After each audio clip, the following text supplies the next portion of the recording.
So a research that was done in 2022 by the Association of African Universities states that we have about 30% of African women in the research space now. I believe in 2019, when the research was done, we had about 26.4%. So I'm thinking in 2024, if we do another research, we would have gone higher than the 30% that we are looking at, and that is great. So this is all possible because of amazing women like you. So I'll start with Dr. Grace. Can you tell us about what you do briefly? Okay, so I'm Grace Nelson again. I'm a pharmacist. I currently work with Pfizer as Regulatory Science Manager. Outside of that, I belong to an organization known as the International Pharmaceutical Federation, and I'm part of the Women in Science and Education. And what we do is basically encourage young women and girls to venture into the pharmaceutical sciences and pharmacy education. Just last month, I attended a program and the MC made it known that in the whole of Ghana, there are just 2 female pharmacognosy professors, one in KNUST and one in University of Ghana. And I was like, wow, just 2. I mean, and pharmacognosy is an aspect of pharmacy education. So, I mean, what FIPWiSE seems is set out to do is just making pharmaceutical science and pharmacy education attractive to the younger generation. Thank you so much. Madam Agnes. Yes. We want to know what you do briefly. So yes, my name is Agnes Tsuma. I'm from the Research and Innovation Systems for Africa, RISA Fund. I am the Innovation and Research Technical Lead for the fund. And I would say I've been working with the RISA Fund for not that long, but exploring 6 countries, working with 6 countries. That's Ghana, Kenya, Rwanda, Ethiopia, Nigeria, and South Africa. Understanding the ecosystems, the research and innovation ecosystems in all these 6 countries, trying to strengthen them, trying to strengthen the systems and structures in these ecosystems, as well as just supporting all stakeholders across the ecosystems. Thank you. Alexis. Hi everyone, my name is Alexis. I'm the co-founder of REPRA Health. Our work is around women's health, using it to turn into policy, programs, research.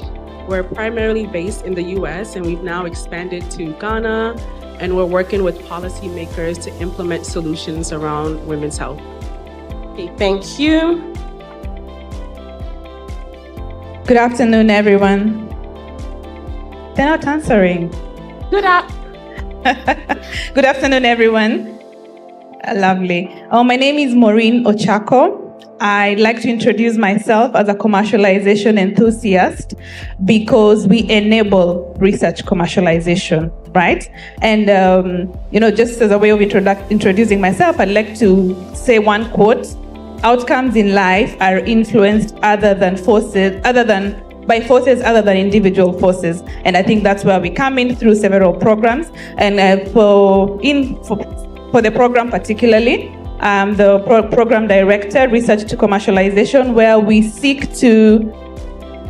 2-pronged approach. One of them to support researchers commercialize, but also because researchers exist within an institution, how do we ensure that institutions have streamlined structures for commercialization? Thank you. Thank you. Okay, so I want to start with you. So what are some of the key challenges that African women researchers face in the industry? Oh, there are myriads of challenges, but anyway, one of the key challenges that women in Africa find is the issue of funding, how much funding is allocated for women researchers, right? That's the first challenge. And the second challenge I can think of is really, do we have enough women to seek these opportunities? So on one end is the demand and on the other one is the supply. Do we have enough researchers to seek this opportunity? But then do we also have enough resources, opportunities, and programs that are supporting these women innovators? I think I would just start by those 2. Thank you. So, Dr. Grace, she mentioned lack of, if we have the numbers to meet the demand, right? How can we bridge that gap? I think we can bridge that gap by mentorship. Yes, having people who have been in that space for long, holding the hands of younger people and drawing them where they have to be. Yes, there are mentors around, but I don't think they are enough. We need to avail ourselves to mentor and to be mentored.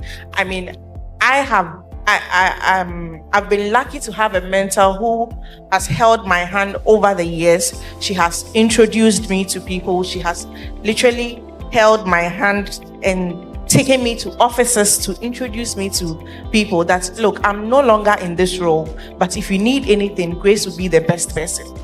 And so what do I have to do? I also have to avail myself to mentor others. So mentorship is very, very key in bridging that gap. Thank you. Alexis, I'll come to you.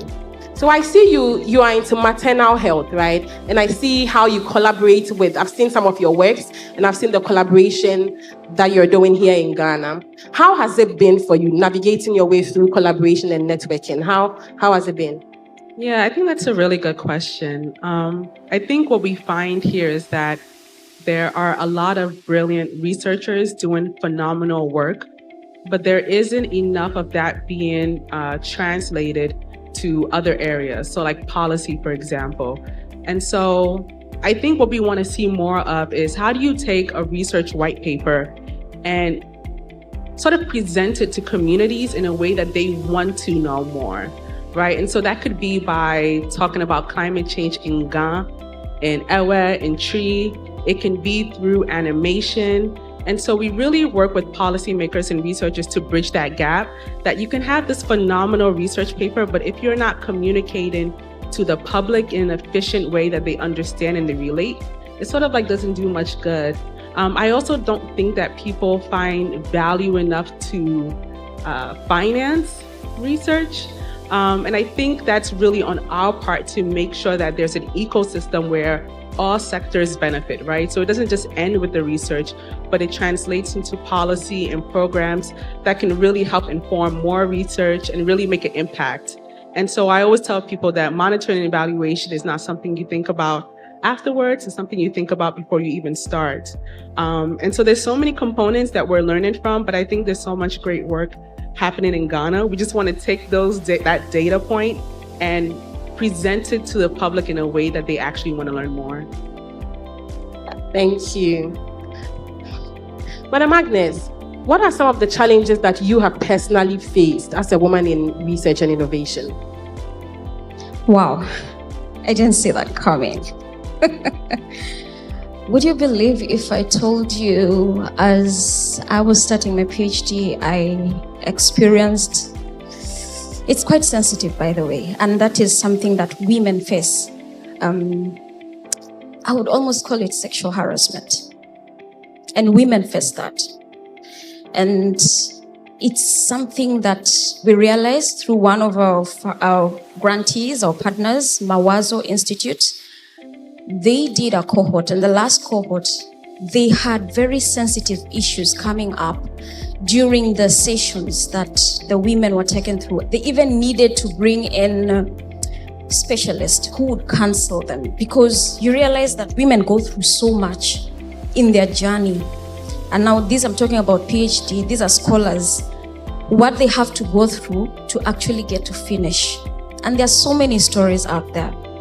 And so that's one big challenge and they don't talk about it. It's not easy for somebody to come out and talk about it. So apart from all this funding and all these other things, there are real issues out there that women face. So yeah, I think I just want to mention that for now. So based on your experience, if there's someone here who is facing a similar challenge, how should they navigate it? Well, it's complicated. And that is why it's very critical for institutions. And I would say to Heritas, I really hope that next time we'll have a man in this panel. Because as much as we advocate for the women, the men need to understand how to create these spaces for women. We need to include them in this conversation. As much as we are creating that opportunity for women, let the man also understand how they can be able to make the space inclusive for a woman, right? So one critical thing is creating this space that will be safe for a woman to open up and talk about the challenges they're facing. And that is a challenge to the faculty, the deans in the universities, to actually have that environment where the woman would feel free to find or figure a way. Back in Kenya, we have something called ombudsman. Though, of course, I know a woman cannot go and air out their issues in such a space, as much as it's quite private. But can we create that space that a woman can be able to go back and actually say and have that issue handled and not feel victimized at the end? So I think that's one critical thing. And then, of course, for the woman, for me, it's you need to go for it, because again, funding is there, but we women usually feel like, will I really make it? We always second guess ourselves. And that is one thing that makes us not go for even the leadership roles. I don't think I'll make it. I don't think. We are always second guessing ourselves. So moving out from that, there's a whole mindset shift that needs to happen. I'll drop it there. Yes, thank you. So I believe as women, we should be able to speak out. We should be able to empower ourselves to be able to speak out, right? We understand what we go through better. So as much as, yes, we need the men on board, we should also be able to speak out as to how you are feeling for them to actually understand it, right? Thank you so much. Just a quick point just to add to that. I think it's so true. And I think oftentimes when it comes to like advocacy work, especially women's health, we have this conception that it should be women leading it, but men leading it makes such a difference as well. There's an MP, Honorable Sosu. Yeah. He's the MP for Adenta, and he's currently leading the private member bill to increase maternity leave and actually remove period tax in Ghana. So as far as like pads, removing that tax, and that's a man leading that, not a woman. And because he knows that his knowledge is limited, he invited researchers, stakeholders to come into his office to actually tell him what he should add to the bill. And I was just so impressed that a man is leading this charge that has nothing to do with him, but he also took the initiative to invite women researchers and stakeholders to inform him of what it should include. And so you're absolutely right. I think having men really advocate and be there, advocate, I think is just phenomenal. So thank you for that point. Thank you. I've been following that story, and we are yet to see the outcome of this, right? Fingers crossed that it goes well. Yes. So, Madam Maureen, what are some of the actionable recommendations that we can put in place to encourage our women to get, the young ones, to get into the research and innovation space? I think the first recommendation is what she already mentioned. We need to mentor, we need to handhold the younger researchers. I mean, if I'm to just ask, how many here are mentoring a young person? Let's see by show of hands. How many are mentoring? You see? There's already a problem there. So we need to be very intentional about mentoring the young women. That's number one. And then the second thing, I also now think it needs to drive down to the policy. We have African policies, I'm sure we have Ghanaian policy, we have Kenyan policies that enable gender equity and social inclusion, or gender equity, women empowerment. So we need to measure, or we need to track what have they achieved. These policies have been there, right? They've been there years and years and years and years, but what have they achieved in terms of impact? And then from there, we'll know, do we need to adjust, or do we need to maintain them, or do we need to enhance them? So I would live with those two things. So there's an element of policy, but importantly is also the element of hand-holding, mentoring, and coaching. Thank you. Alexis? Yeah, I just want to say, I think we don't introduce STEM and research to young women early enough. I think if we think we're introducing it to them in college, it's already too late, right? One thing you talked about is mentorship. So I want to plug the work that she does, Ohemaa does, which is really mentoring girls in the STEM field, introducing them to tech, introducing them to coding. At like what age do you start? At 5, right? And that's really how you get the girl child interested at a very young age. It's not college, it's not high school. I was introduced to research at 15, and I had a mentor literally hold my hand, take me to universities, really train me since 15, right? And so I think for Ghana, we do it too late. It's just way too late. 5 is a phenomenal age to really start getting them interested in that whole world. And I think from there, really seeing them blossom, but not waiting until they're in college at all. Yeah. Okay, so because of time, we'll have to wrap it up. Dr. Grace, is there anything that you would want to add to this? I just want to add institutional support. Wherever we find ourselves as women or as girls, I believe the institutions or organizations we find ourselves should be able to support us to be able to blossom. So where I work, we have something we call growth conversations, where you need to have that growth conversation with your manager. Even if you don't want to grow, the institution is pushing you to grow. So for instance, this week is Growth Week, where you need to have that conversation. There are conversations everywhere about what you want to do. Do you want to grow in your current role? Do you want to take up other responsibilities? Do you want to go into something entirely new? So, these conversations will stimulate something in you that, no, I can't be here for this long. I need to move. I need to do something with myself. So the institution is supporting you. So you also feel encouraged to do something for yourself and grow. Yeah, so that's all I want to add. Institutional support is very necessary in empowering the African woman. Madam Agnes. 2 things. Number 1, at national level, I would encourage a lot of policy that would incorporate awareness and empowerment of the girl child right from the tender age. So as much as we as individuals will go out there and mentor, we need the government to also come in and do its role. Yeah, because if at all we don't get government to do their part, then it will not be easy to actually break that glass ceiling, that ceiling, okay? And even when it comes to, we're talking about the young girl, but also talking about leadership roles and all that, government needs to do their part.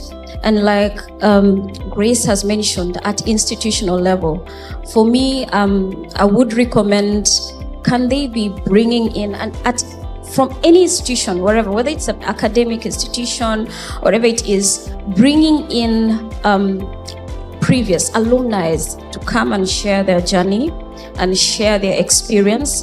That would really give a lot of confidence to the other women in schools, the young girls in schools. So right from a high school, primary school, bringing in a woman who previously schooled there, who has made it so well through academia, research, and is doing so well and has excelled, to come back and tell them that this is the journey I took and this is how far I've come, and you can also make it, you can also do it. So that could look like mentorship, but it's actually going to trigger that interest.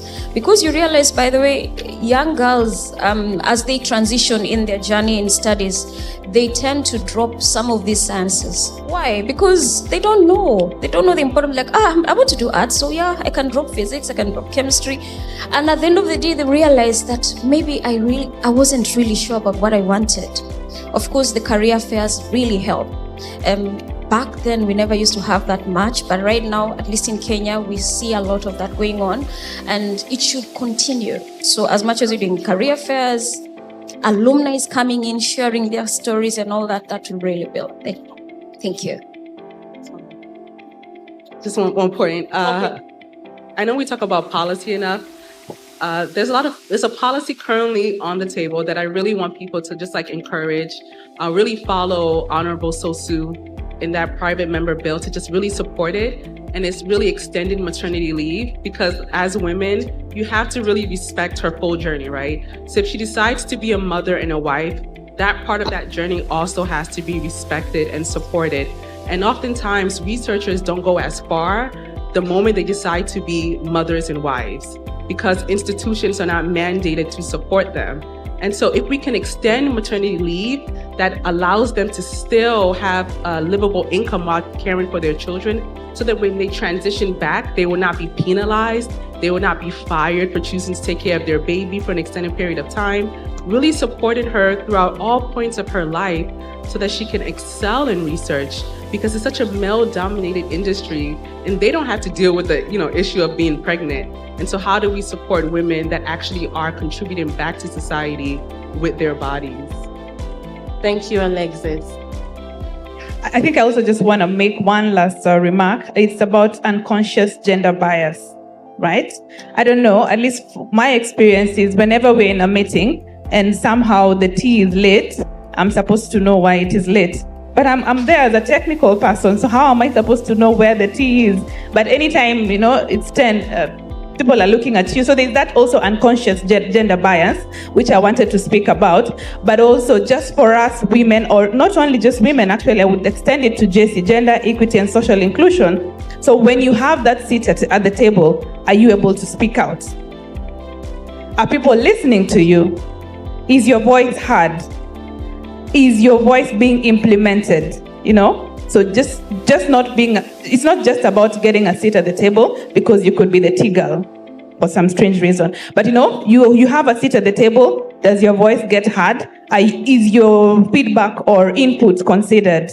And I'll stop there. Thank you. Wow, this has been an amazing session. I believe next time we should consider bringing on board the policymakers, right, for sessions like this. And one thing I learned, the few points I noted, is how our women should be empowered to speak out, right? And once you are on the table or you are at the table, meaning you've earned it, right? You deserve to be there. You should know that you deserve to be there, so you speak out. And one thing we should also note is that once you find yourself in that space as a woman, you are paving the path for other women to be there as well. So make sure your presence is felt and is felt positively. Also, we should look at availing ourselves to be mentors and to be mentored. Sometimes even the mentees don't avail themselves. You find the mentors pushing and pushing and pushing, right? Even the mentees don't avail themselves. So avail yourself to be a mentor and avail yourself to be mentored as well.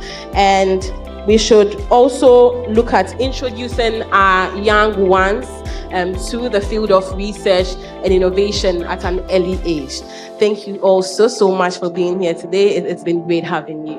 And thank you to our audience as well.